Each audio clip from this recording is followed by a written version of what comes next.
நல்ல உணவு மதிய உணவு நல்லா தாராளமாக நல்லா சுவையாக இருந்தது. பிள்ளைகள் 5 பேர். ஆனால் இந்த குடும்ப வருமானம் பெரிய ஒரு நீடித்த பிரச்சனை. நான் இதில் கதைக்க விரும்பலை. எங்களை கஷ்டம் எங்களுடையதென்று நான் சொல்லியிருக்கிறேன். என் கணவரும் இயலாதவர் தான்.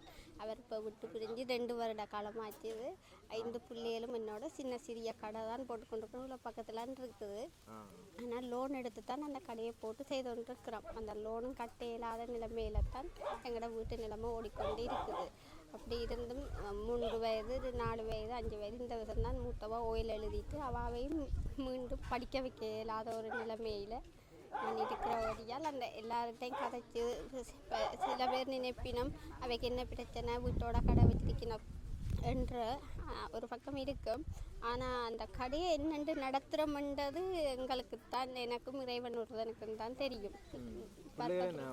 மூத்தவா இந்த வருஷம் தான் பொம்பளை பிள்ளைத்தான் ஓயில் எழுதிட்டு ஆள் வீட்டோட இருக்கிறார். மற்றவர் பிறப்பே ஆள் கதைக்க மாட்டேன். அவர் இல்லாதவர். அதுக்கு கீழே 3 பேர் இருக்கணும் சின்னாக்கள் 5 குழந்தைகள். அது சம்மந்தமாக நான் பல இடத்துல உதவிகள் கேட்டும் எனக்கு கிடைக்காதவாறு